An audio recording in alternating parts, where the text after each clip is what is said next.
Hey, salut tout le monde, j'espère que ça va bien. Bienvenue dans un nouvel épisode du cinquième quart. Épisode 12. Aujourd'hui, j'ai la chance de recevoir Charles Fortier.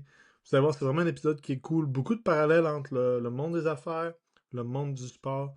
Je pense que c'est vraiment, vraiment intéressant pour tout le monde, que ce soit les entraîneurs, que ce soit les joueurs. On fait quoi après notre carrière de joueur, après avoir joué pendant X nombre de temps au basket, ou même n'importe quel sport.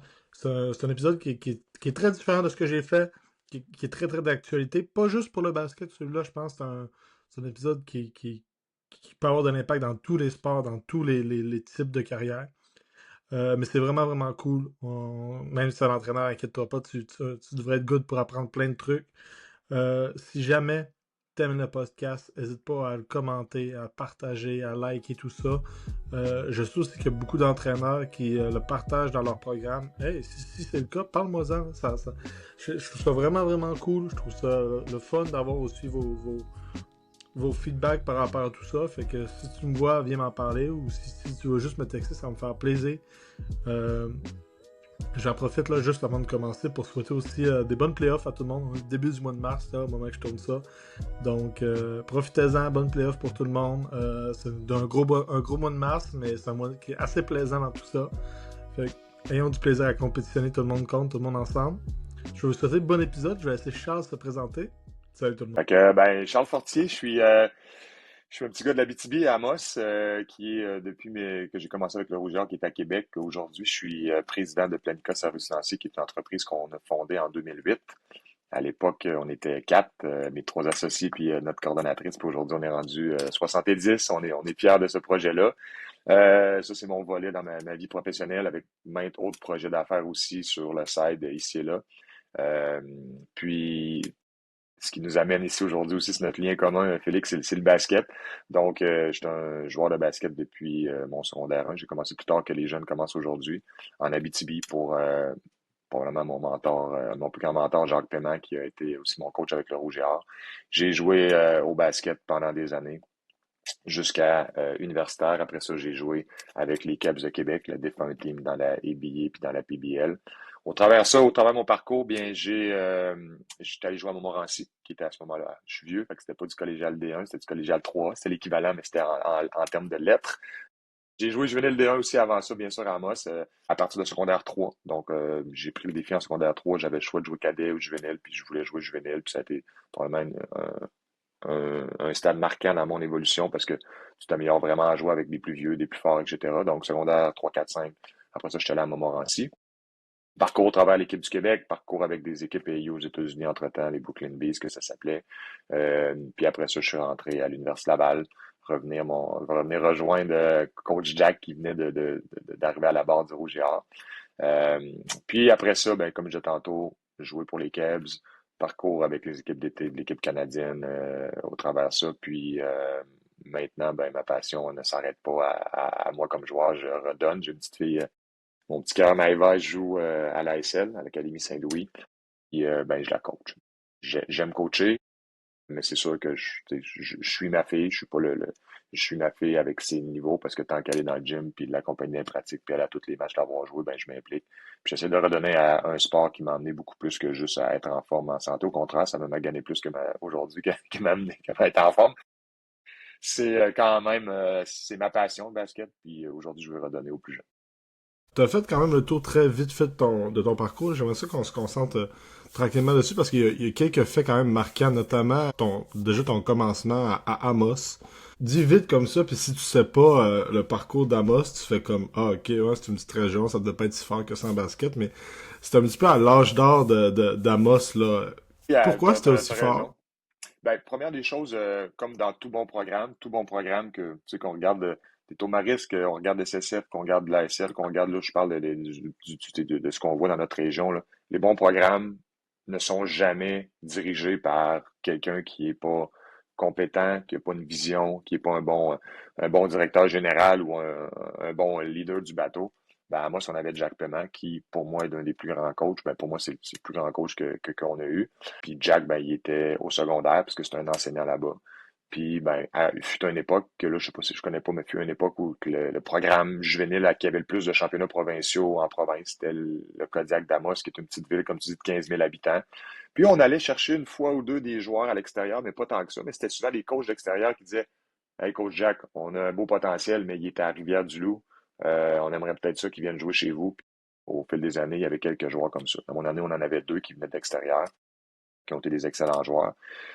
Puis, ben, c'est ça. C'était la discipline, c'était la rigueur, c'était le coaching, c'était toute cette expérience de coach qui venait un petit peu transcendante. Puis nous, puis c'était aussi une religion. Le basket, c'était une culture, c'était une religion, c'était un mode de vie. Puis c'était aussi, il y avait un respect. Fait que c'était un pédagogue, donc il avait réussi à instaurer une culture, pas juste de basket, mais une culture avec une éducation. Tu sais. Il n'y avait pas de oui, mais là-bas. Tu arrivais au restaurant, tu enlevais ta casquette, tu sacrais pas. Tu sais, c'était plus que juste, c'était un éducateur coach, puis c'est un enseignant d'ailleurs.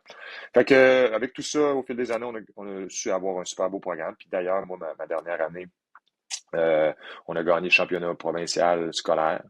Puis on a aussi gagné le D1, puis on s'est fait inviter au civil parce qu'on n'avait pas perdu un match dans l'année, puis c'était des écarts dessus. Probablement notre game la plus proche était par 30 points. Puis on s'est fait inviter au championnat civil, là, parce qu'il y avait une équipe, probablement une des meilleures équipes civiles qu'il y a eu de l'histoire avec Sam D'Alembert, Philippe Côté, Jacques Lunzal. C'était une équipe incroyable. C'était la meilleure équipe du civil, puis on s'est ramassé en finale du civil contre eux. Le gym était séparé en deux, le bar civil, le bar scolaire. Personne nous donnait des chances parce que nous, on était, ben, la réalité, on était des petits Abitibiens, pas les plus grands, pas les plus athlétiques, avec des queues ponies sur la tête, des élastiques, puis on est allé chercher ce game-là par 12-15 points. Personne s'en attendait. Fait que ça a été Encore aujourd'hui, je te parle de ce match-là. C'est peut-être ma plus belle expérience de basket de ma vie parce que on pense des fois quand on joue à un plus haut niveau que c'est ça nécessairement nos plus belles expériences, mais c'est pas le cas. Puis ça m'a donné vraiment la piqûre de poursuivre là-dedans. Je me suis en allé après ça à Montmorency, où j'ai fait 3 ans collégial, parce que faire ça en 2 ans, c'est quand même avec le volume puis tout l'entraînement que ça demande, c'est difficile. J'ai étudié en administration là-bas. Puis après ça, je suis rentré à l'Université Laval. J'ai fait mes choix, là. J'ai fait des visites aux États-Unis. Je m'étais fait recruter à certains endroits. J'ai fait mes 5 visites officielles, j'avais le droit. Puis j'ai décidé de rester au Québec. Puis il m'a emmené dans un Québec qui était un programme qui était vraiment pas sur la map. 2 ans avant, il avait fini 42 sur 43. Mais je m'emmenais là avec Marc-Antoine Hort, Samuel Odesso, des gars que je savais qu'on pouvait faire de quoi de beau. Puis comme de raison, ben on a nos 4 années sur 5, on a gagné le championnat provincial, puis on était dans le top 5 au Canada 4 années sur 5 également. Au bout de la ligne, je suis content de mon trajet. Ça m'a aussi amené dans cette belle ville de Québec-là, qui est une ville extraordinaire. Moi, je dis toujours, c'est les avantages de la petite ville, de l'Abitibi où je venais, avec la proximité, puis le kindness des gens qui sont gentils, qui sont accessibles, dans une grosse ville où tu as toutes les ressources. Fait que c'est un petit peu ça pour avoir plus de détails, le parcours. Vraiment, vraiment cool, sérieux, de voir aussi le parcours que tu as fait dans tout ça. Tu nous as parlé très, très vite fait, là, des Kebs, puis de la NBA aussi, un petit peu. Ouais. Ben, Ça, disons, c'est arrivé quand? ouais, ben, la ABA, American Basketball Association, c'était la ABA que certains connaissent dans le temps parce que Julius Erving il a un petit peu rendu populaire avec les balles bleu, blanc, rouge dans le temps, puis ça l'a tombé, puis ça a été recréé par la suite. C'est une ligue qui était principalement aux États-Unis. En fait, au Canada, il y avait Halifax, Québec, puis Montréal, qui étaient les seules équipes. Le reste, ça se passait tout au Oklahoma, New York, Philadelphie. On était tout le temps sur la route. C'était une ligue avec d'excellents calibres, mais souvent remplie de gars qui jouaient pas au prochain niveau parce qu'il y avait certains enjeux, que ce soit, est-ce que c'était avec le légal, est-ce que c'était avec les études, est-ce que c'était des comportementales. Fait que ça faisait un super calibre de basket, mais c'était une ligue qui était un petit peu c'était heavy des fois là, comme ligue. Mais ça a été à Québec, on n'a pas eu ce problème-là tant que ça. Ça a été vraiment le fun. Ça a été un beau 4-5 ans de vibe de basket. Puis ça donnait aussi la suite, là, tu sais, un petit peu les gens qui jouaient malgré qu'on n'était pas beaucoup du rouge et or là, à jouer là-dedans, mais ça donnait aussi un next level à des gens d'un petit peu partout aux États-Unis puis au Canada à pouvoir jouer après le séjour universitaire sans vouloir s'expatrier nécessairement en Europe ou sans aller jouer dans la NBA parce que c'est quand même limité comme exposure, comme possibilité. C'est quand que tu as été impliqué avec Team Canada? Trois, quatrième année d'université. C'était pas des années d'Olympique, bien sûr. Je suis pas quelqu'un qui va saucer les choses. Les années d'Olympique, des gros joueurs, les Nash de ce monde, mais bien que j'ai eu la chance de pratiquer une semaine avec Steve Nash à un moment donné à ce séjour, puis il venait d'être MVP de la NBA, fait que ça a été quelques jours, là, j'ai une semaine, mais il est venu 3 jours dans un camp. Ces années-là, ben, les gros noms viennent pas nécessairement, tu sais, ils s'entraînent, puis les années de la NBA, là, tous les gros joueurs, les années d'Olympique, tous les gros joueurs viennent, etc. Mais c'était quand même, ça a été un mois et demi, 2 mois, un été, puis un autre mois, un autre été que ça a été de l'expérience extraordinaire, un niveau de jeu que j'ai beaucoup appris. Puis après ça, je me suis blessé au dos puis au tibia, puis ça a été la fin pour ces étés-là, là.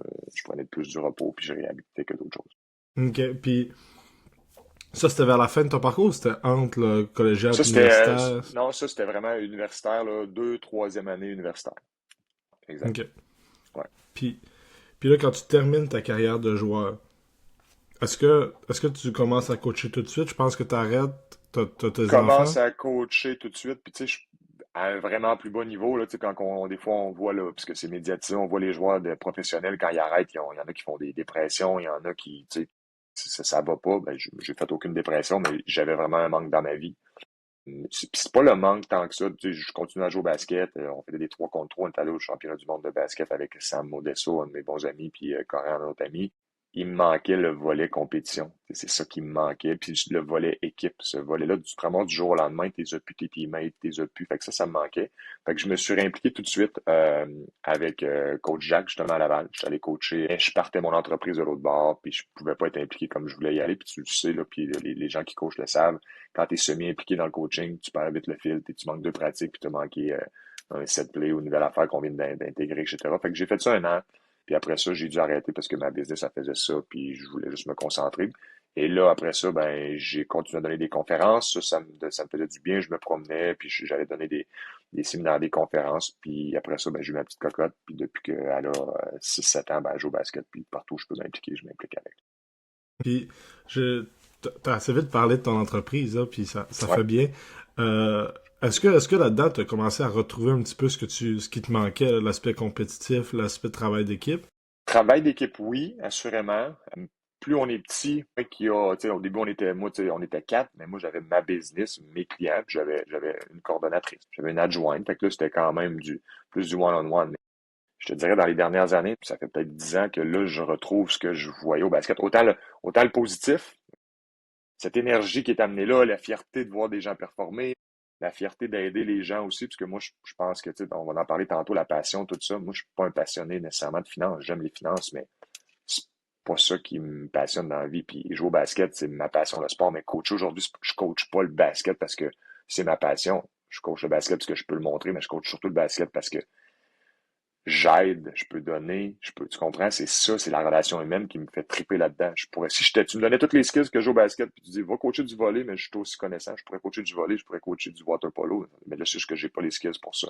Fait que, oui, on le retrouve, mais ça vient aussi avec la gestion des individus, puis la gestion d'équipe, puis la gestion des attentes, puis les conflits interpersonnels, puis tu sais, c'est vraiment similaire. Une entreprise puis une équipe de basket, ça se ressemble beaucoup, beaucoup, beaucoup.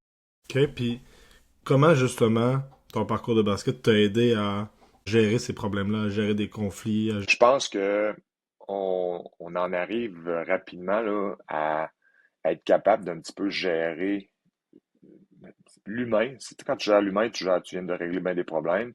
Fait que dans la vie, quand tu as compris qu'il faut bien que tu positionnes les rôles, positionner les individus, tu viens de régler peut-être 80% du problème. Parce que tout le monde a ses attentes. Puis aujourd'hui, la réalité, c'est que les gens, les comparables, moi j'appelle ça les comparites, là, parce que tout ce qui finit par it, c'est néfaste, là, mais tu sais, les comparables dans la vie, c'est très, très nuisible. Puis tu sais, je veux dire, quand tu réussis à gérer ça, que ce soit dans une équipe de basket, puis que les gens comprennent que c'est pas parce que tu joues moins ou que tu as des moins bonnes stats ou que dans une organisation, tu amènes moins de ventes, etc., c'est que dans la chaîne alimentaire, tu as un rôle qui est là, puis ce rôle-là, au bout de la ligne, puis c'est ce que qu'on essaie d'enseigner à la fille qui score en dessous un bucket, puis qu'elle la met dedans, ben, c'est peut-être même pas elle qui a le mérite, c'est la fille qui a fait un dish puis qu'elle a scoré. C'est toi qui viens de scorer parfaitement. Mais c'est un petit peu la même affaire en organisation.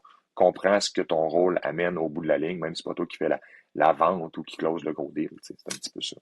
Ouais, j'aime vraiment beaucoup la comparaison entre les rôles, puis d'essayer de comprendre les rôles, de te mettre aux bonnes places, mais surtout les attentes par rapport à ton rôle, puis les comparatifs. Effectivement, c'est 95% du temps, c'est le cœur du problème de hey, je score pas assez de points, hey, je joue pas assez de minutes par rapport à telle affaire. Puis c'est vrai que quand tu y penses, tu réussis à mettre les gens sur les bonnes places, tu réussis à gérer ces attentes-là, c'est là que tu réussis à t'éviter énormément de problèmes. Assurément, puis tu sais, la discipline, c'est tellement un sujet, en parlant, tu sais, en comparant encore une fois direct entre le terrain et les affaires. Tu sais, il y a 4 affaires, moi, que je mets là-dedans. La discipline, la gestion des équipes, la gestion des excuses, puis la gestion de l'adversité. Puis tu sais, ça, là, on peut prendre des exemples vraiment concrets entre le sport et la business. Au niveau de la discipline, moi, je le vois, là, je suis rendu avec un échantillon assez de monde chez nous pour savoir que je peux pas dire que les gens qui performent chez nous, OK, ce sont tous des athlètes.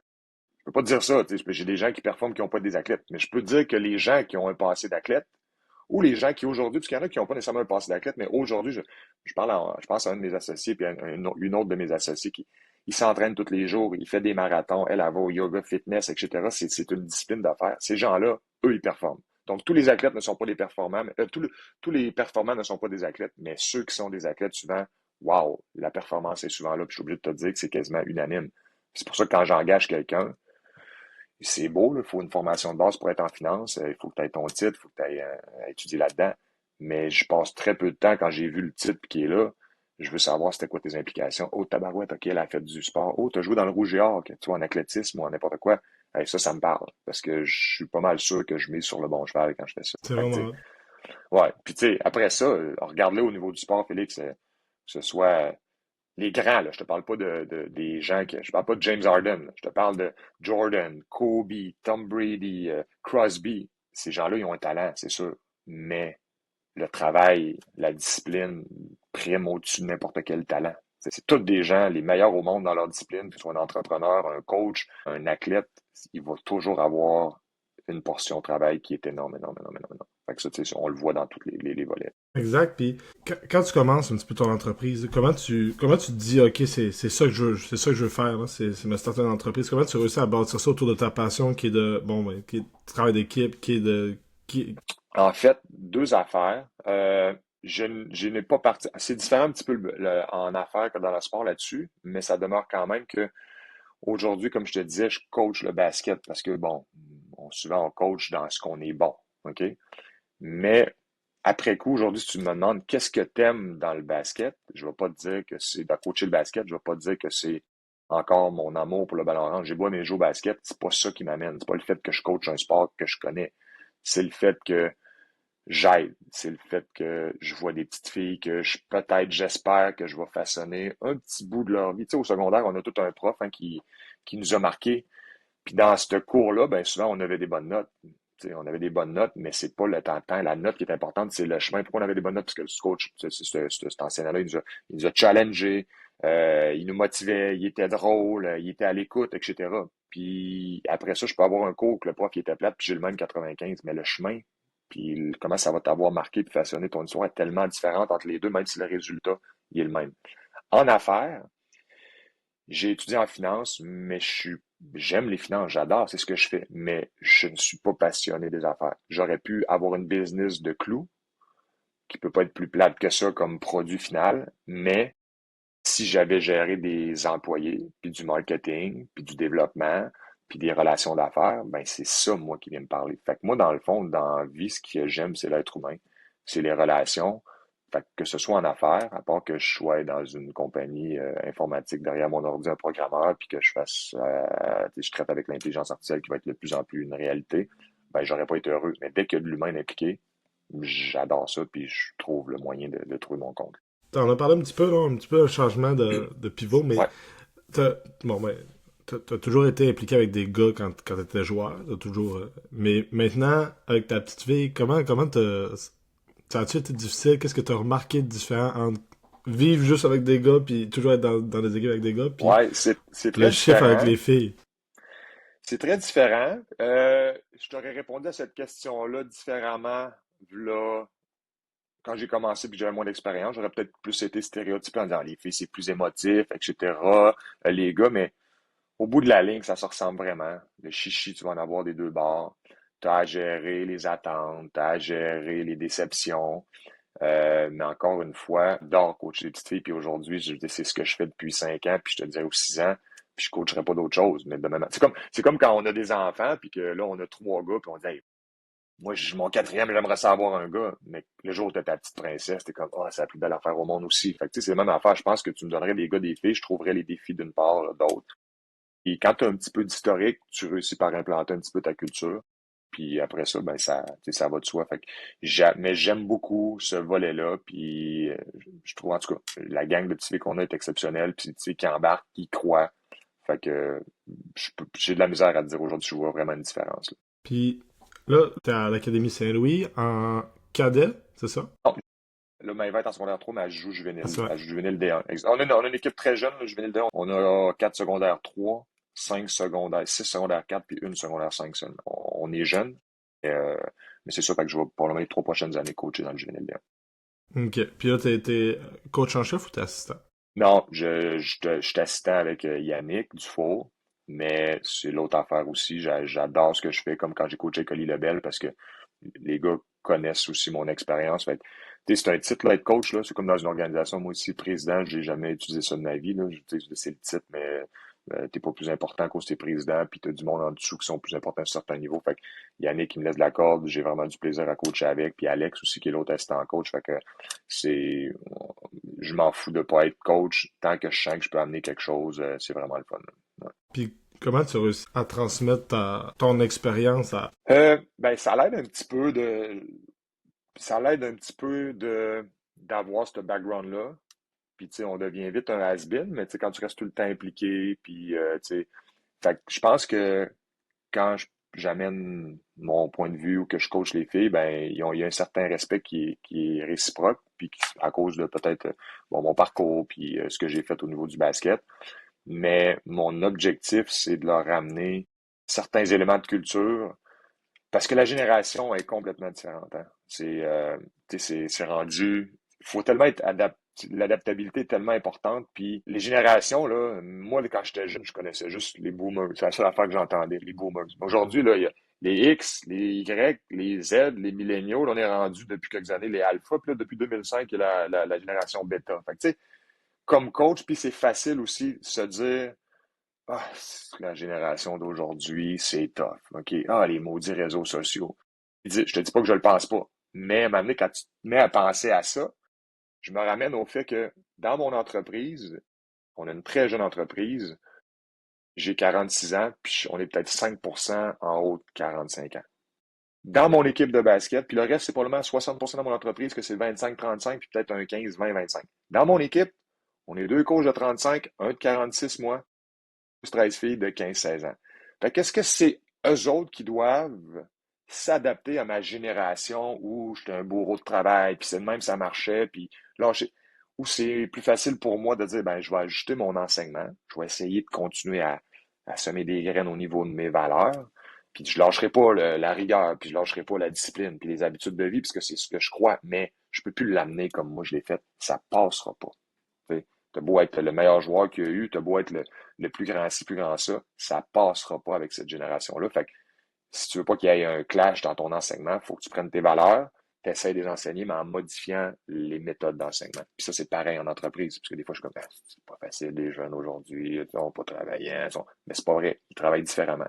C'est pas vrai. Puis comment tu réussis à leur apporter? T'as-tu des exemples? Oui, je mets pas d'emphase beaucoup sur moi, les excuses, là, j'ai énormément de misère avec ça. Tu sais, t'es trop jeune, tu m'as pas vu jouer. J'étais un bon athlète, mais j'étais pas l'athlète qui faisait des windmills et des 360. Puis, tu sais, j'étais le gars le plus discipliné, probablement à chaque niveau que j'ai joué, avec, à l'exception, un ou deux Sam Odessa de ce monde, puis des gens comme ça. Puis, les excuses, moi, j'ai tout le jour eu. Ma hantise, tu sais quoi, c'est les j'aurais donc dû. Parce que tu peux perdre, tu peux avoir un échec dans la vie, mais si le soir, quand tu es tout seul avec toi-même, tu te regardes dans le miroir puis tu dis, puis c'est rare qu'on puisse dire ça, mais tu dis, est-ce que j'ai fait tout ce que je pouvais faire pour pas me faire couper de l'équipe canadienne? Ben, je pense que oui, parce que j'en suis venu à m'entraîner tellement que j'ai été blessé, puis j'ai fait de la préparation mentale. Ben, peut-être que les boys qui étaient là-bas, ils étaient juste meilleurs que moi.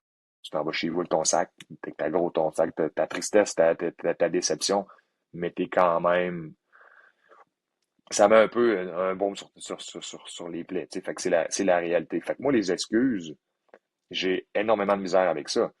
Puis, tu sais, le travail t'amène la préparation. Tu sais, le travail et la préparation, ça t'amène les outils te donnent la confiance, puis la confiance, ça t'amène à la performance. Fait que moi, j'ai tout le temps, c'est ça que je veux enseigner aux petites filles. Puis avec ma fille, au début, j'étais très résultat, parce que dans ma vie perdre, je détestais ça. Ma dernière année, on a gagné, nous, nos 4 premiers provinciaux universitaires. La dernière année qu'on avait une équipe pour gagner les nationaux, on était deuxième au pays. On l'a échappé en finale provinciale à une époque où c'était un match. Souvent sur une série de 2-3, les meilleures équipes gagnent. On l'a échappé sur un match. J'ai dû être 10 ans, puis je t'en parle aujourd'hui encore, j'ai encore cette défaite-là. Alors que quand tu coaches maintenant, l'année passée, on a perdu en finale provinciale. On avait fini première dans la Ligue, puis on a fini en finale provinciale comme une super bonne équipe qui est SSF. Ça m'a hanté aussi, mais après coup, tu regardes plus juste la victoire. Tu te dis, bon, qu'est-ce qu'on en a à ces petites filles-là? Puis tu en discutant avec eux autres, puis il faut apprendre de ça. OK, c'est beau, la victoire, il faut apprendre, c'est une culture gagnée. Ça demeure quand même qu'il n'y a pas juste ça. Il n'y a pas juste ça. Puis après ça, ben, les excuses, oui.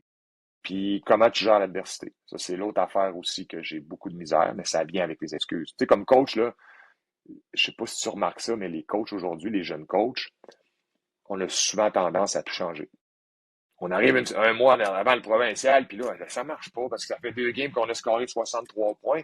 Puis là, en regardant la TV, là, ben, tabarouette, j'ai vu que Texas, il faisait tel offense, on va rentrer ça dans le système. Tu sais. Ça, on le voit tout le temps, ça change tout le temps. Fait que, quand tu changes ton offense dès que ça va pas bien, c'est quoi que tu dis comme message? T'as-tu perdu à cause de ça? Ou, tu sais, quand tu perds la finale provinciale puis que tu es 7 en 19 du lancer franc comme coach, qu'est-ce que tu te dis? Tu te dis-tu, ouais, c'est la faute des filles, on a perdu par 8 puis on était 7 en 19, ou tu te dis, ben, peut-être que dans les games, dans les pratiques, il faudrait que je fasse plus de situations de lancer franc avec un effort physique avant. Et est-ce que j'ai pas mal travaillé sa forme cette année, puisqu'on travaille pas beaucoup au Québec, la forme de shooting, etc. Tu sais, tu te questionnes-tu comme ça? Puis comme joueur, quand tu fais 37 turnovers, puis là, je dis le mot 37 parce qu'on a perdu une game et on a fait 37 turnovers cette année, fait que j'espère qu'il y a des filles qui vont m'écouter.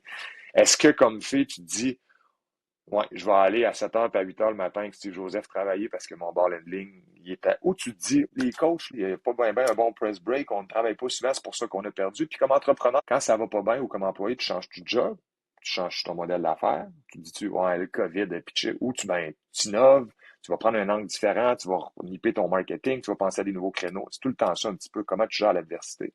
Encore une fois, athlète, coach, business, tout le temps la même affaire. Tu give up ou tu trouves des moyens en regardant tout le temps tes valeurs de base. C'est tout le temps ça.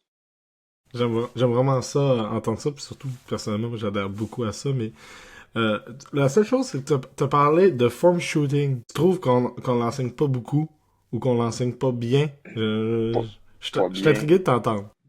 Ben, quand tu vas en Ontario, peut-être avec la venue du zone plus tôt aussi, ça va peut-être nous aider. Mais tu sais, quand tu vas aux États-Unis, quand tu vas à Toronto, dans le Canada anglais, tu arrives là-bas, puis tu vois les gens en bas âge. Des fois, tu regardes un warm-up, puis tu dis, bon, hey, on est plus athlétique qu'eux autres. Puis là, tu arrives dans le game, puis c'est son gameuse, puis il y a à mettre dedans. Puis tu regardes la forme, souvent, c'est-tu parce qu'ils en ont fait de plus de volume, c'est-tu parce qu'ils mettent plus d'emphase, c'est-tu au niveau culturel. Puis l'autre affaire, moi, Jack Paiement, que je parlais tantôt, c'est peut-être pour moi un des meilleurs techniciens en termes de tout ce qui était la technique. Tu rentrais dans un gym avec Jack, il disait, oups, ton petit doigt, l'index, ton coude, puis tu sais, c'était pas. Des fois, une fille va manquer un lancer, puis on va avoir tendance à vouloir la corriger. Bon, parce qu'elle a manqué un lancer, puis quand elle va la mettre dedans, on lui dira pas. Mais lui, c'était pas une question de la mettre dedans ou pas, c'est shoot tout le temps de la même manière, shoot de la bonne manière. Quand tu viens dans le gym, corrige-toi, puis c'était tout le temps, c'était une mentalité, etc. Sauf que c'est quand même quelque chose de dur à corriger. Tu sais, n'importe quel coach ne peut pas s'improviser bon techniquement. De un, si tu n'as jamais joué au basket, tu n'as pas le feeling de la balle, tu n'as pas travaillé. Tu sais, Jack Thomas, c'était pas un joueur de basket, mais il est allé dans le gym, puis il a essayé des affaires, puis il faisait. Ben, c'est un petit peu ça aussi. Fait que non seulement c'est une certaine complexité à voir, qu'est-ce qui va pas, à le corriger, puis malheureusement, je sais pas dans ton programme à toi, mais moi, je sais que c'est une discussion que j'ai avec Oli Lebel, puis que j'ai avec Joël, puis que j'ai avec les je dis, c'est quand qu'on travaille là-dessus? Ah, on veut pas prendre du temps de pratique là-dessus. OK, mais en concentration, on le fait dessus. Ouais, en concentration, on est beaucoup, c'est dur, pas beaucoup d'intervenants. OK, on va demander à un enfant dans le gym, va puis pratique ton form shoot. Si le coup il sort, il va avoir de la misère à se corriger puis il va être inconfortable. Fait que je ne sais pas par où prendre le problème, honnêtement. Mais c'est un problème, je peux te le dire. Je suis globalement assez en accord. J'ai pas non plus la réponse de comment bien prendre le problème, puis par où se lancer, puis et tout, mais je suis d'accord qu'assurément on va dire l'art de bien shooter, j'ai l'impression que c'est perdu un peu. Il y en a qui shootent encore bien, mais 100%.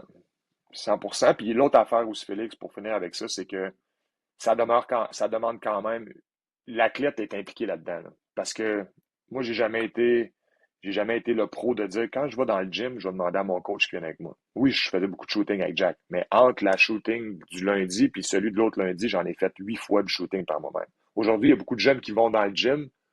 Si leur coach vient avec eux autres, ben, question de motivation, parce que le coach il est là, puis question aussi peut-être d'un peu montrer au coach que moi, je suis là, puis je travaille fort parce que je viens shooter avec toi. Mais qu'est-ce que tu fais entre les deux? Les très, très bons, ils vont par eux-mêmes. Mais après ça, 14, 15, 16 ans, 12 ans, tu commences à jouer au basket, vas-tu vraiment penser tout le temps à rentrer ton coude? C'est ça aussi. Fait qu'il faut que l'athlète soit vraiment mindé à dire, je m'en vais là aujourd'hui, je vais être inconfortable, mais je le rentre mon coude. Puis, tu sais, je fouette mon poignet de toi, puis le petit space qu'il y a là, faut. Fait que tout ça, c'est quand même complexe comme changement à faire. D'où l'importance de bien les partir jeunes. D'où l'importance d'avoir quelqu'un à base du pyramide d'un programme, comme tu fais, puis dans le ton mini, comme le VAS fait si bien à SSF, puis comme Oli Lebel, on est en train de le faire à la SL, puis là, je donne encore une fois les exemples des programmes qui me popent à l'esprit, mais ça demeure quand même que c'est super important d'avoir des bons intervenants au niveau technique à ce âge. Vraiment, je pense que les premiers intervenants en mini puis en secondaire 1 font une différence énorme pour les fins de pyramide, là, pour Ouais, les secondaires 3 4 5 à la fin. 100% d'accord. Juste parce que j'en ai parlé très vite fait tantôt, mais on est comme parti ailleurs. Avais-tu été sur les sélections de NBA, je pense des Wizards, quelque chose comme ça? En fait, ce qui s'est passé, là, j'ai pas été sur les sélections les Wizards. Ce qui s'est passé, c'est que à ma dernière année avec les Cavs, on jouait à Halifax. Et cette game-là, les Wizards, puisque les recruteurs à l'international, ils venaient voir un dénommé Anderson, qui était le point de garde de l'équipe nationale, puis qui jouait à Halifax, qui avait joué du bon basket collège américain, puis qui performait très bien sa scène internationale aussi avec Team Canada. Ils venaient le voir jouer. Puis ce game-là, j'avais fait un 39-20, puis j'étais un shooting guard. Fait que, tu sais, j'avais reboundé en malade. J'étais un shooting guard qui reboundait beaucoup pour plein de raisons. Puis, j'avais scoré, tu sais, j'étais un marqueur aussi, puis j'avais fait une game de 38-20. Il avait fait, hey, c'est qui ce petit blanc-là, de 6 pieds 3-4 qui vient du Québec? Puis après ça, puis ça c'était resté comme ça. Après ça, on avait joué contre Halifax à la maison. Fait que les autres, tu sais, c'est quand même dans l'Est. Fait qu'ils étaient revenus voir Anderson, puis j'avais refait un genre de 38-18. Puis là, il avait fait, OK, c'était peut-être mes deux meilleurs games à vie avec les Cavs. Je ne faisais pas des 35-20 à chaque fois. À la fin de cette année-là, moi, j'accrochais mes souliers. Mon corps était blessé, j'étais fatigué. Ma business, ça faisait boum, boum, boum. J'avais ma petite, puis j'étais comme, c'est assez. Et au mois d'avril, Chuck, qui était le coach, Chuck Dubébrin, que tu connais, Chuck était le coach, puis les Wizards, un des recruteurs internationaux, nous avait appelé. Il a dit, on a vu ce gars-là, on est intéressé à en savoir plus. Il m'avait envoyé un programme pour que je m'entraîne cet été, puis il m'avait dit, on va te rappeler, puisque c'est une année d'Olympique, on va te rappeler après les Olympiques pour voir si on t'invite au camp de sélection ou pas, mais t'es dans notre loupe. Fait que là, moi qui accrochais mes souliers puis qui commençais à la prendre plus cool, je me suis dit, bon, hey, je peux pas aller jusqu'au bout de ça. Fait que j'ai reparti la machine, je me suis entraîné comme un malade. Après les Olympiques, ils m'ont contacté en me disant, euh, Charles, on était intéressés, mais on a trouvé le même genre que toi, un genre de même profil physique, un 6-4 shooting guard physique dans l'équipe de Lituanie, mais il y a 26 ans au lieu de 33. Puis, tu sais, à l'international, à l'époque, tu avais un nombre de spots limité dans les tryouts. Fait qu'ils ont pris ce tryout-là. Puis encore là, je suis revenu à mon même, je reviens à ce que j'ai dit tantôt. J'étais-tu déçu? Ben oui, j'étais déçu. En plus, c'était Jordan, le propriétaire, qui est mon idole. Fait que j'étais comme, hey, je peux juste aller là-bas, il serrait la main, puis m'en aller, je vais être content. Mais, mais tu sais, j'étais comme, c'est correct. Et je me suis entraîné fort cet été-là. J'avais pas d'attente. C'est pas moi qui m'étais dit, hey, je veux faire ça absolument. Puis je m'étais dit, si jamais j'y vais, puis que, tu sais, jamais ça tombe, je vais être le meilleur 12e joueur qui peut pas jouer, puis qui va donner à la gourde, puis la main à tout le monde, puis les pratiques, qui va pratiquer plus fort. Mais tu sais, ça, c'est des rêves, mais fait que ça s'est arrêté là, le flirtage avec la NBA. Je comprends. Ça Ouais, reste incroyable comme histoire. ouais, Ça, ça reste cool de voir que tu as eu cette chance-là de ouais, passer proche à, tu sais. ouais, exactement, exactement. Puis là, juste pour bien comprendre, comment que tu startes ton entreprise, c'est à la fin de l'université. Non, pas tout de suite. J'étais allé 3 ans, tu sais, à un moment donné, là, à 24 ans, tu as ton bac, ta maîtrise, tu as étudié là-dedans. Ça demeure quand même que si tu te pars en service financier, tu développes. C'est quoi tes contacts autour de moi? Moi, c'était mes amis broke de basket. Fait que, qu'est-ce que tu voulais que je fasse à ce niveau-là? Puis je dis ça, j'étais broke moi aussi, là. On était tous dans le même bateau. Fait que là, c'est difficile. Puis j'avais pas d'expérience ni au niveau de la représentation, tu sais, puis connaître la finance, puis donner des conseils, puis faire de la vente, c'est différent. Fait que j'étais allé 3 ans dans une compagnie où je suis devenu un spécialiste dans une ligne de produits. J'ai appris un petit peu le placement, puis après ça, puis j'ai surtout regardé tout ce qui se faisait dans le domaine, parce que je formais les conseillers, les planificateurs financiers. Fait que j'ai regardé qui réussit, dans quel créneau ils sont, etc. Puis après ça, et après 3 ans, mon père est entrepreneur, mon frère est entrepreneur, je viens d'une famille comme ça, j'ai pas, c'est pas que je suis très coachable, mais j'ai toujours eu, à travailler comme je travaille, je vais travailler pour moi.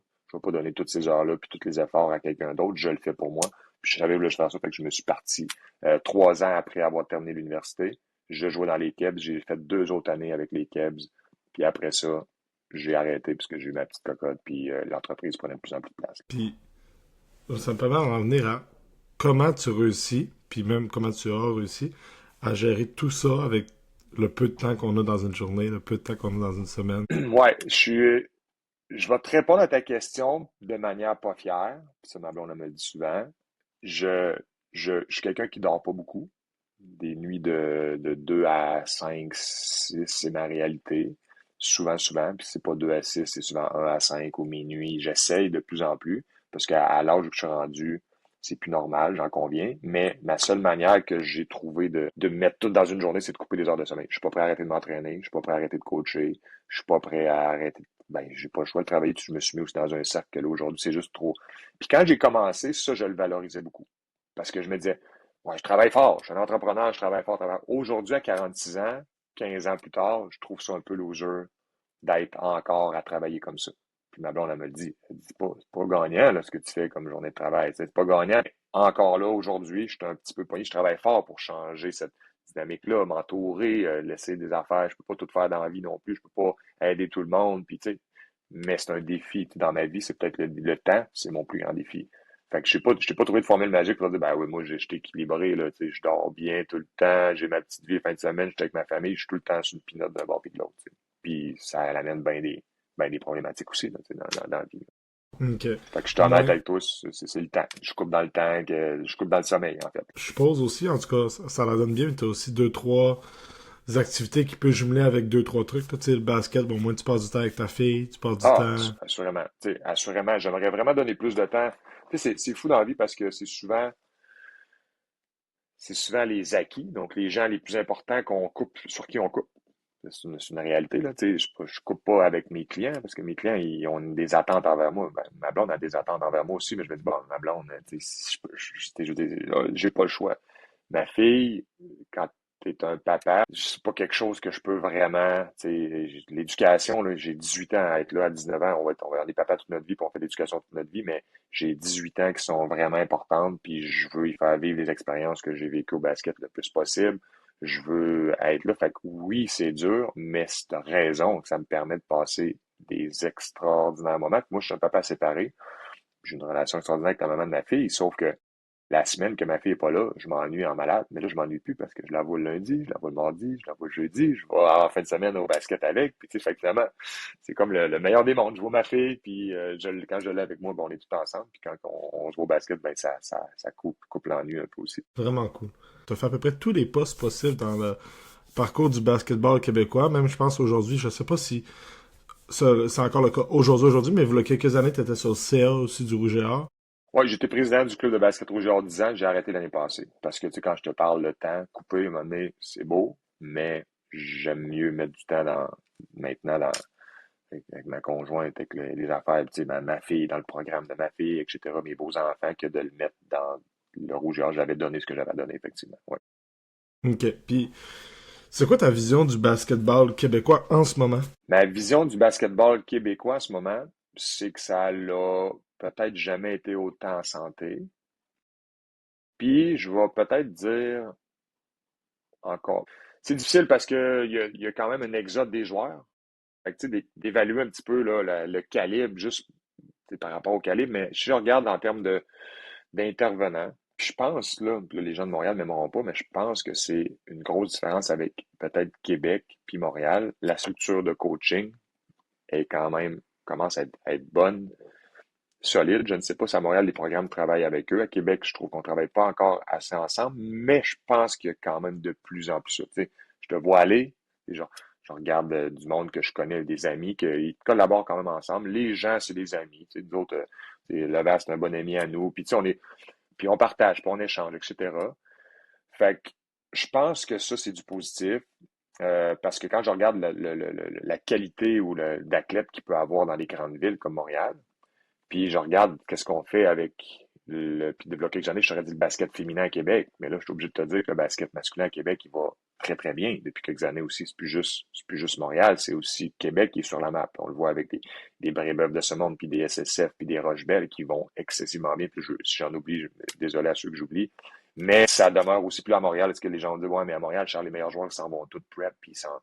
Fait mais je pense que le basket est sur une bonne voie. Je pense que ça part beaucoup aussi des intervenants, pas juste les intervenants, puis l'évolution du basket. Est-ce que la popularité du sport, parce que le basket, c'est aussi une culture, c'est un mode de vie, c'est pas juste jouer au tennis, puis c'est tout ce qui vient avec, c'est la musique, c'est la mode. Est-ce que ça vient aussi avec toute la facilité d'aller chercher de l'information? Oh, je veux pratiquer ça, je vois telle affaire, je m'en vais, je tape, puis c'est ça aussi qui est probablement un amalgame de tout ça qui fait que notre basket est en santé aujourd'hui. Ta vision du futur par rapport au basketball québécois, où est-ce que tu penses qu'on peut aller? Où est-ce que tu aimerais plutôt qu'on soit? Puis si tu as des idées de manière de s'y rendre, je pense que c'est surtout ça aussi. Ben, ouais, des manières de s'y rendre, c'est difficile à dire. Euh, tantôt, je te parlais, ben, là, quelque chose, je te parlais de l'accessibilité à toute l'information. C'est un avantage, mais on peut s'y perdre aussi. Tu sais, moi, je crois beaucoup à la répétition. Puis je pense que les programmes qui font de la répétition, puis c'est la même affaire en affaires que c'est au basket. Souvent aujourd'hui, puis comme coach, je le vois, on est là à aller sur Internet. Puis je voudrais faire du ball handling avec un drill, avec une opposition physique, travailler dans la main gauche, le clou, puis tu sors quatre affaires, puis là, cette pratique-là, tu vas faire ça, puis l'autre pratique ça. Moi, quand j'étais au secondaire, là, on faisait les mêmes drills quasiment à toutes les pratiques. Puis on est devenus des experts à faire ça. Puis les équipes qui gagnent, là, on les connaît, les programmes qui gagnent année après année après année, c'est pas les programmes qui font 12, 13 choses bien. Là, je dirais pas 6, 7 parce que je vais perdre l'attention de tous les jeunes qui ont entre 12 et 15 ans. Là, ils n'écouteront plus le reste du podcast. Ils font 11, 12, 13 affaires bien, eux autres. L'Académie Saint-Louis a fait 11, 12, 13. Ils sont bonnes là-dedans, ils sont bonnes là-dedans. OK, mais l'autre équipe, elle en fait peut-être 4 parfaitement. Puis elle va gagner. Parce que quand tu arrives dans les grosses games, fait que ça, je trouve que c'est quelque chose qu'aujourd'hui, on fait trop, on varie, on veut être original, on veut amener de quoi de sharp, le nouveau basket. Il faut que tu répètes tes affaires si tu veux devenir un king. Puis c'est le même partout. C'est le même dans l'élever des enfants, c'est le même dans un couple, c'est le même au basket, c'est le même dans le job. Fait que ça, c'est quelque chose que je pense qu'on peut peut-être ramener dans notre modèle. Puis ce qui va amener le basket next level au Québec, je ne sais pas. Honnêtement, c'est tellement une bonne question. Tu sais, je t'ai parlé des intervenants tantôt. Moi, je pense que le mentorat, c'est quelque chose qu'on voit pas assez. Demain matin, tu me dis, Charles, tu as vendu tes entreprises, il faut que tu occupes toutes ces heures-là à travailler par semaine. Je travaillerai un programme de mentorat très structuré pour impliquer un OBNL très instruit qui s'en va dans les écoles puis qui implique au niveau de chaque programme un mentorat. Puis je te parle pas d'amener un Félix Arthur, un Olivier Labelle, un David Levasseur, un Charles Fortin, un Samuel Audesso dans des écoles. Non, à l'interne de l'école. Moi, quand j'étais jeune, là, j'avais un idole, j'avais un modèle qui s'appelait Renaud Belland. OK? C'était le numéro 22. J'ai porté le numéro 22. Il était en secondaire 5. C'était une bête. J'allais voir ses pratiques. Je le regardais quand il allait boire. Je regardais comment il s'essuyait la face avec son jersey. Je faisais du dribble dans le check-in. Je regardais le jeu, mais je suivais lui. J'étais obnubilé. Puis j'avais un accès avec lui en y parlant, etc. Ça manque. Puis c'est ce que je dis à nos enfants. Il n'y a pas des modèles. Votre idole, c'est LeBron James. Vous n'avez pas accès à LeBron James. Il y a donc un idole qui joue à Sainte-Foy avec Eric Segal, ou il y a donc un idole dans votre équipe juvénile si vous êtes Benjamin. Puis si vous êtes juvénile, vous avez un rôle de mentorat avec les plus jeunes aussi. Mais ça, c'est une culture qu'il faut qu'il s'instaure parce que ça peut tellement donner la piqûre là, à quelqu'un. Là. Tu sais, la grande de secondaire 5 qui va voir la petite de secondaire 1 et qui dit Hey, je t'ai vu jouer, je t'ai trouvé bonne. Tu devrais faire ça un peu. On prend-tu une demi-heure ensemble? Tu peux peut-être changer sa vie. Tu vas peut-être venir lui donner un boost puis une motivation que cette petite fille-là, elle va dire Wow, Fait que ça, c'est quelque chose que je pense qui est vraiment à implanter dans les écoles. Mais encore là, parmi tout ce qui est implanté, c'est peut-être une priorité que je mettrais. Je comprends. Puis, selon moi, la personne qui a fait le mieux ça, puis qui respire plus ton exemple, c'est Steve Joseph dans les dernières années. Oui, Là. assurément. T'as J'en raison. entends beaucoup, beaucoup parler. Les jeunes le voyaient jouer. Bon, là, il a fini sa carrière, mais le voyaient jouer, puis hey, là, il m'a coaché, il m'a parlé de telle affaire, telle affaire. C'était exactement ça, là.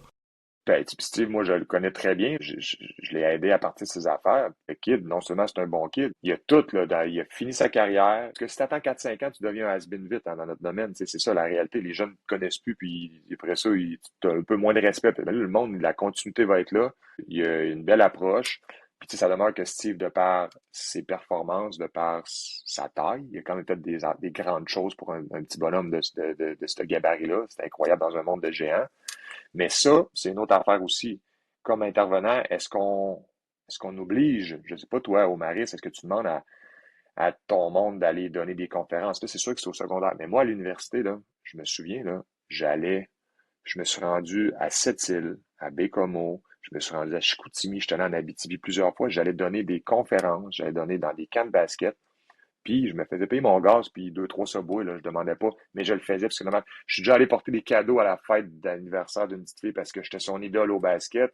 Puis on le faisait, là, on s'impliquait, là, des conférences, on donnait les jeunes qui voulaient coacher, les parents nous appelaient, on va y aller, tu sais. Ça, aujourd'hui, je le vois moins. Puis ça, c'est tellement important pour le rayonnement du basket. Mais ça, c'est quand tu es rendu dans le haut de la pyramide, tu as un devoir d'ordonner au programme plus jeune puis plus bas. Exact. Puis, c'est quelque chose qu'on essaie de rentrer chez nous cette année, où est-ce que à tous les matchs home, j'ai deux secondaires 1 qui viennent s'asseoir sur le Bravo. banc avec les gars, On fait ça aussi, c'est vraiment qui, bien. qui viennent assister à la préparation d'avant-match pour justement essayer de créer cet effet-là de OK, moi ce jour-là c'est mon idole, ben là je peux être assis à côté, je peux voir comment il fait, qu'est-ce qu'il vit aussi C'est de la avant un perspective que match, tu pendant leur un donnes, c'est match. ça. Eux autres, ils voient qu'est-ce que ça prend, puis ils voient, OK, tantôt, je vais être là. Tu sais, ça leur permet de rêver à quelque chose de réaliste, parce que rêver à jouer dans NBA quand tu as 12 ans, c'est toujours, ben, brise pas ses rêves. Il y a des étapes avant là, pense à la prochaine étape. Tu sais, c'est un peu ça aussi. Exact. Moi ça me passionne de voir comment t'as une super carrière de joueur, puis ensuite comment t'as réussi à créer une entreprise qui maintenant est quand même assez gros, puis et tout. Comment tu peux partir de zéro, tout ça, puis grossir autant en combien de temps? Tu sais, t'es rendu avec 70 employés, puis là, ça fait combien de temps tout ça? Ça fait 2008 qu'on est parti, mais j'aurais jamais pu faire ça. J'aurais jamais pu faire ça tout seul. Là. Je suis pas l'architecte de tout ça. Au fil des années, c'est greffé un de mes associés qu'il avait sa business. Il était peut-être 5-6. On était d'autres 10-12. On a jumelé ça ensemble. Puis c'est là que ça a fait wow, après ça. Parce que on est parfaitement complémentaires. Ses forces ne sont pas mes forces ne sont pas ses forces. Fait que ça, c'est un des points tournants. Puis après ça, on s'est vraiment entouré de bons jeunes. Tu sais, l'expérience, oui, mais la jeunesse aujourd'hui, là, sont sharp. Des fois, on les trouve pas.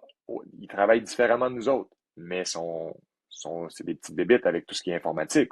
Nous autres, on est là avec notre pic puis notre pelle. Les autres sont là avec un ordinateur. Fait qu'ils travaillent peut-être pas de 8 à minuit, mais eux autres, de 8 à 4, ils vont peut-être faire la même affaire que toi parce qu'ils naviguent avec l'intelligence artificielle, etc., etc., puis ils nous amènent vers ça aussi. Fait que c'est bien de t'entourer, c'est d'être ouvert aussi. Puis c'est surtout le jour où tu penses que tu sais tout puis que tu connais tout, c'est la fin de ton. Puis quand t'es pas coachable, puis regarde les autres, puis respecte ce qui se fait dans le marché. La compétition, là, c'est pas mauvais. Moi, SSF, je les apprécie vraiment. Parce qu'ils nous amènent dans notre petite badge, là, c'est sûr que c'est tout le temps la guerre provinciale, pas la guerre, mais la compétition avec SSF. Mais je les apprécie, là. Véro Boivin, moi, je suis content qu'elle soit là. C'est une Christine bonne coach, puis elle nous challenge. Puis David Laval, je le sais comment son programme y est. Ça va nous amener à être meilleurs, parce que c'est notre cible, tu sais, puis c'est ça qu'on veut. Les autres qu'il faut battre à la fin de l'année. Tantôt, mais on pense bien que ça va être encore eux autres cette année qui vont être sur notre chemin dans notre ligue. C'est bon de la compétition. Puis tu peux apprendre d'eux autres aussi. C'est ça que souvent les gens ils disent, voilà, ils sont pas capables de donner du crédit aux autres, il faut que tu sois capable d'en donner. Ok, j'aime vraiment ça. T'as-tu un conseil à donner aux plus jeunes joueurs qui rêvent, peu importe leur rêve, là, de passer à la prochaine étape, de jouer universitaire, de jouer NCAA ou NBA? Les objectifs d'y aller étape par étape, parce que moi, je pense que voir trop loin, ça t'empêche de voir ce qu'il faut vraiment du travail. Moi, quand j'étais je pars de mes premiers pas avec le basket au secondaire, là. Tu sais, ça a été rapidement, secondaire 1, quand j'ai commencé, j'ai été rapidement le joueur dominant puis le gros scoreur de mes équipes. Mais je me souviens, j'étais en secondaire 4 puis dans le juvénile D1, puis j'ai été MVP de la Ligue, puis j'étais premier scoreur, puis dans l'été, j'étais nerveux de pas faire l'équipe en secondaire 5. Tu sais, je m'entraînais comme si j'étais le 13e joueur, parce que je me disais, hey, les gars travaillent peut-être fort, puis tu sais, l'an prochain, je vais être aussi bon. Puis collégial, c'était la même affaire. Puis sur l'équipe du Québec, fait que j'ai tout le temps vu le next step qui était devant moi, même si c'était dans la même catégorie, dans le même calibre, encore 1 an, 2 ans, 3 ans, plutôt que de voir, oui, je voulais jouer universitaire, mais je me disais, commence par jouer collégial D1, puis après ça, tu penseras à l'université, puis commence à être dominant à l'université, puis peut-être te penser un jour jouer à un autre niveau après. Fait que tu sais, de tout le temps voir la prochaine cible. Moi, je dirais aussi la, la susceptibilité puis la coachabilité, c'est quelque chose que moi, j'essaie beaucoup de travailler. Je dis tout le temps à mes filles, puis je dis à mon entreprise, je suis souvent, tu sais, ma fille, là, je suis bien plus tough avec que n'importe qui dans l'équipe. Bien plus. Puis tu sais, des fois, quand il y a des petites filles que tu dis un commentaire, puis tu vois qu'ils sont oh, c'est donc dur, puis là, les parents t'en reviennent parce que là, je suis comme le jour où je vais arrêter de coacher votre fille, là, posez-vous des questions ce jour-là. Parce que souvent, tu donnes le plus d'attention. J'en ai une. Je peux la nommer parce que je suis pas en train de dropper un nom, mais moi, j'ai Flo Florence dans mon équipe, que je coach depuis qu'elle est en 4e année. Puis on a une relation, puis c'est une petite fille mature sur le coaching, tu sais. Puis avec certains intervenants, elle n'a peut-être pas cette relation-là, mais moi, quand j'y parle, on a des discussions après que j'ai pas l'impression de parler à une petite fille de 15 ans, puis je suis capable de dire les vraies affaires. Je vais rester respectueux, mais je vais lui dire, puis c'est le fun, puis elle sait que je veux son bien. Puis cette petite fille-là, elle est capable de dire, hey, après, des fois, elle dit, Charlot, excuse-moi, j'ai pas une bonne attitude aujourd'hui. Tu sais, elle est capable de faire ça, puis ça va lui servir dans sa vie partout, là. Tu sais, elle a une maturité qu'elle a développée. Fait que ça, faut être capable absolument de se faire coacher, de prendre les commentaires, puisque dans une business plus tard, la vie, c'est pas facile, même si c'est plus facile que nos grands-parents qui bûchaient, là, probablement, mais ça demeure quand même que la vie, tu es bourré. Fait que faut que tu sois capable de te faire coacher, d'accepter des commentaires, prendre les affaires personnelles. Puis ça, c'est un challenge à tous les jours comme coach, là, je trouve. Fait que c'est 2 conseils, je pourrais dire. Reste ouverte, tu connais pas tout, puis vas-y étape par étape dans tes objectifs. Puis un conseil pour les plus jeunes entraîneurs qui commencent ou qui veulent progresser, ça serait quoi? Encore une fois, c'est facile aujourd'hui de suivre les modes, mais tu peux suivre toutes les modes que tu veux. Avant de commencer n'importe quel projet, demande-toi pourquoi tu fais ça. Parce que ton coaching va être, veux pas, que ce soit le coaching, l'entrepreneuriat ou n'importe quoi, va être façonné par la raison à la base pourquoi tu fais ça. Moi, je coach, puis je fais beaucoup d'affaires dans la vie parce que, comme je disais tantôt, j'aime aider. J'aime voir les yeux des petites filles. J'aime qu'à un moment donné, elle roche, puis pouf, elle vient de réaliser qu'elle est capable de le faire. Puis moi, je me dis, ah, tu enfin, j'ai réussi. Elle va y croire, puis après ça fait roux, souvent, tu sais. C'est la même affaire dans une entreprise. Des fois, des employés qui partent de loin, puis 5 ans plus tard, on s'assied ensemble pour dire, tu te souviens-tu au début comment c'était dur, ça, puis ça. Moi, c'est pour ça que je fais tout ça. Fait que, demande-toi pourquoi tu t'as commencé à coacher. Alors, parce que tu es un ancien joueur de basket, c'est pas une bonne raison. Qu'est-ce que tu veux amener aux jeunes? Qu'est-ce que tu veux amener à tes clients? Qu'est-ce que tu veux amener à tes employés? Quand tu vas avoir trouvé ça, puis tu le notes, puis tu es capable de dire, c'est pour ça que je fais cette carrière-là, c'est pour ça que je fais ce don de vie-là, parce que coacher au Québec, c'est pas une carrière tant que ça. Il y en a très peu qui sont chanceux de le faire puis de gagner leur vie comme ça. Mais quand tu as déterminé ça, là, probablement, mais tu mettras les systèmes offensifs puis les sorties de balles que tu veux, tu vas probablement avoir du succès parce que tu le fais basé sur tes valeurs, tes convictions, non pas sur je veux coacher pour faire des X et Y. Ma dernière question pour finir le podcast, c'est si tu devais construire ton coaching staff de rêve, il peut avoir 2 personnes comme il peut en avoir 12, ça serait qui? J'aurais une femme, assurément avec moi. Puis même, je pense, que même si je coachais des gars, j'aurais une femme, parce que la femme a un côté qu'on n'a pas l'homme. OK? Puis, tu sais, c'est pas vrai qu'il n'y a pas d'hommes qui peuvent se rapprocher d'une femme, pas de femme, tout ça. Mais ça demeure quand même qu'il y a un côté autant relationnel qu'au niveau de la gestion psychologique. Là, il y a plein d'affaires, puis ça pense différemment souvent, au niveau de la rationalité aussi, l'émotivité. Fait que j'aurais une femme, puis j'aurais probablement, moi, Charles Fortier, un technicien. Un technicien de basketball, de XNO, une tête de basket. Parce que ma force, puis ce que j'aime faire, comme je disais tantôt, tu sais, je tripe dans mon rôle d'assistant coach. À un moment donné, on se parle, puis hey, OK, on fait telle sortie, quand un temps mort. Mais ce que je tripe vraiment, c'est la gestion de la game, la gestion des relations, la gestion des subs, la gestion de l'émotivité sur le banc. C'est ça qui me fait triper. Fait que j'aimerais ça avoir quelqu'un tu me demandes peut-être tes coachs universitaires à Laval, qui tu veux. puis que je pense à des noms, tu sais. Moi, j'ai en complément, Guillaume Giroux, c'est des estiques de tête de basket. Il serait-tu capable d'être des assistants coach? Je sais pas, mais maintenant, il dit, hey, Charles, on a assez coaché nous autres, on va venir assistant coach avec toi. Et je dis, parfait, viens-t'en, puis amuse-toi avec les X and O's, puis les systèmes offensifs, tu comprends? Fait que c'est un peu ça que j'aurais avec moi. Un technicien, un être humain différent qui amène des affaires que je pense qu'un homme ne peut pas amener, puis il y aurait moi qui j'aurais la barre. T'as-tu des noms pour la fille?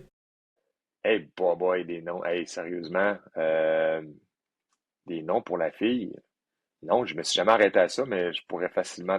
Il y a tellement de bonnes, il y a tellement de bonnes coachs, puis il y a tellement d'individus qui sont bien aussi que je pourrais. Puis même les gars, là, j'ai nommé deux gars parce que je pense à des gars qui sont des méchantes têtes de basket, puis que ça serait une belle complémentarité. Mais j'en ai une, Sarah-Jeanne Marois.